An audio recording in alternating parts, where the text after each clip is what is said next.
CM కుర్చీకే ఎసురు పెడుతున్న senior నాయకులు. దీనికి గల కారణం ఏంటంటే ముఖ్యమంత్రి రేవంత్ రెడ్డి గారు గెలిచినప్పటి నుంచి సీనియర్ నాయకులు లెక్క చేయడం లేదు. తెలంగాణ రాష్ట్రంలో కాంగ్రెస్ పార్టీని మెల్లగా ఊడ్చుకుంటూ పోయి టీడీపీ వాళ్ళకి అవకాశం ఇచ్చుకుంటూ పోతున్నాడు. ఇది సీనియర్ నేతలకు నచ్చడం లేదు. అదేవిధంగా టీడీపీ ముఖ్యమంత్రిని పొగడము, టీడీపీ జెండాలు ఆ యొక్క సభలో కనపడము, ఇదంతా సీనియర్ నాయకులకు కొంత ఒక సూచన లెక్క ఏర్పడింది.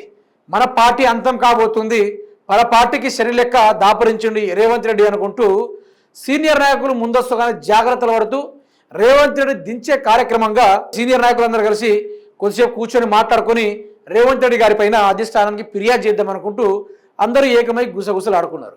ఆ గుసగుసలు ఆడుకున్నట్ల జీవన్ రెడ్డి గారు కూడా ఆ గాంధీ భవన్లో వెళ్తే, గాంధీ భవన్లో బీఆర్ఎస్ పార్టీ వాళ్ళకి అంటే జంపింగ్ జంప్ బ్యాచ్ వాళ్ళకి ప్రయారిటీ ఇవ్వడం, టీడీపీ వాళ్ళకు ప్రయారిటీ ఇవ్వడం, కాంగ్రెస్ మోస్ట్ సీనియర్ నాయకుల్ని వదిలేయడం చూసి ఇక ఇట్లుంటే కుదరదని యాక్షన్ తీసుకోవాలని వాళ్ళ వంతు వాళ్ళు కృషి చేస్తూ ఉన్నారు. ఈ వ్యవహారాన్ని ఒక్కసారి చూద్దాం.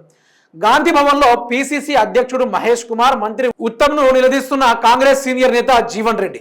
కాంగ్రెస్లో సీనియర్లను చులకనగా చూస్తున్నారు. దశాబ్ద కాలం నుంచి పార్టీలో ఉన్నవారి పరిస్థితి ఏంది? ఇది నా ఒక్కడిదే కాదు, వేల మంది కార్యకర్తల ఆవేదన. రాహుల్ ఆలోచనలకు భిన్నంగా రాష్ట్ర కాంగ్రెస్ తీరు, రాజ్యాంగం ప్రజాస్వామ్యాన్ని అబాసుపాలు చేస్తున్నారు. రాష్ట్రంలో పరిస్థితులు మాకు ఆందోళన కలిగిస్తున్నాయి.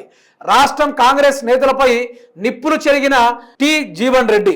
కాంగ్రెస్ మీటింగ్కు బీఆర్ఎస్ ఎమ్మెల్యే రాకపై ఆగ్రహం. రాజ్యాంగం ఉల్లంఘించి వచ్చి మా పక్కన కూర్చుంటారా? ఫిరాయింపు ఎమ్మెల్యేలతో అభ్యర్థులను ఖరారు చేస్తారా? గాంధీ భవన్ సమావేశాన్ని బహిష్కరించిన జగిత్యాల నేత. అయితే మీకు ఒకటి చెప్పాలి, ఇప్పుడు తెలంగాణ రాష్ట్రంలో ఉన్న రేవంత్ రెడ్డి దగ్గరలో ఉన్న కొందరు మంత్రులు టీడీపీ వాళ్లకు ప్లేటు ఫిరాయించిన కొందరు బీఆర్ఎస్ ఎమ్మెల్యేలకు కూడా వాళ్ళ ప్రవర్తన అంతా వేరుందట. ఇప్పుడు మీరు చూసుకోవచ్చు, కాంగ్రెస్ పార్టీ అధికారంలోకి వచ్చినప్పటి నుంచి కాంగ్రెస్ కోసం ప్రాణం ఇచ్చి తన ఇంటి ఆస్తిని సైతం అమ్ముకొని కాంగ్రెస్ పార్టీని గెలిపించిన కార్యకర్తకు ఈరోజు మిగిలింది చేతిలో చిప్ప మాత్రమే. అటువంటి కార్యకర్త ఎక్కడో న్యాయం చేయలేదు. చిన్న కార్యకర్త నుంచి పై స్థాయి పెద్ద నాయకుల వరకు ప్రతి ఒక్కరి ప్రభుత్వం పైన అసంతృప్తి వ్యక్తం చేస్తూ ఉన్నారు. ఈ పార్టీలో ఉండు కన్నా బీఆర్ఎస్ పార్టీలో చేరుడు కరెక్ట్ అంటూ ఆ విధంగా ఆ పార్టీ వైపు వెళ్ళిపోతున్నారు తప్ప ఏ లెక్కను కూడా కాంగ్రెస్ పార్టీతో స్టాండప్ అవుతలేరు.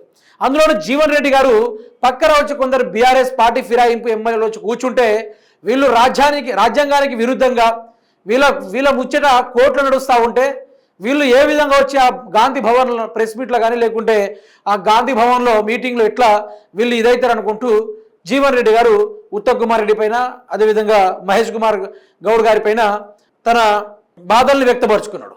అయిన తర్వాత నేను గాంధీ భవన్లో ఉన్నా అనుకుంటూ బయటికి వెళ్ళిపోయి ఆయన కొందరు సీనియర్ మంత్రులతోటి కలిసి బట్టి విక్రమార్కతో కానీ, వెంకటరెడ్డి కోమటిరెడ్డి కానీ, లేకపోతే జీవన్ రెడ్డి కానీ వీళ్ళందరూ ఏకమయ్యి గుసగుసలు ఆడుకొని ఈ రేవంత్ రెడ్డి కరెక్ట్ పనిచేస్తున్నాడు, ఇక్కడ తెలంగాణ రాష్ట్రంలో చంద్రబాబు నాయుడు ఏజెంట్గా పనిచేస్తూ ఉన్నాడు, ఇట్లాంటి ఉండు కన్నా అసలు దీని మించిన దౌర్భాగ్యం మరొకటి లేదనుకుంటూ వాళ్ళందరూ ఒక డిసైడ్కి వచ్చి ఒక మాటకు వచ్చి రాహుల్ గాంధీకి అధిష్టానానికి రేవంత్ రెడ్డి పైన ఫిర్యాదు చేయడానికి సిద్ధమయ్యారు. ఎందుకంటే ఆయన ఎవరైతే కబ్జాలు చేసి ఆయనకు అనుకూలంగా డబ్బులు ఇస్తూ ఉన్నారో అంటే కమిషన్లు ఇస్తూ ఉన్నారో అలాంటి వాళ్ళకు మంత్రి పదవులు ఇవ్వడానికి కూడా రెడీగా ఉన్నాడు. ఇలాంటి వాడు ముఖ్యమంత్రిగా ఉండడు కరెక్ట్ కాదు.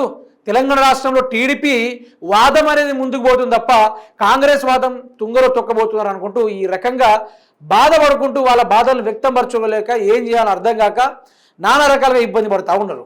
సో రేవంత్ రెడ్డి పరిస్థితి ఎట్లా ఉందంటే ఇప్పుడు అటు ఇటు తాళ్ళేసి కుర్చీని గుంజే వరం అప్పుడుతూ ఉంది. ఇక మధ్యలో రేవంత్ రెడ్డికి పరిస్థితి ఏం కాబోతుందో ఇక లాస్ట్ కథ వేరే ఉండబోతుంది నాకు తెలుసు.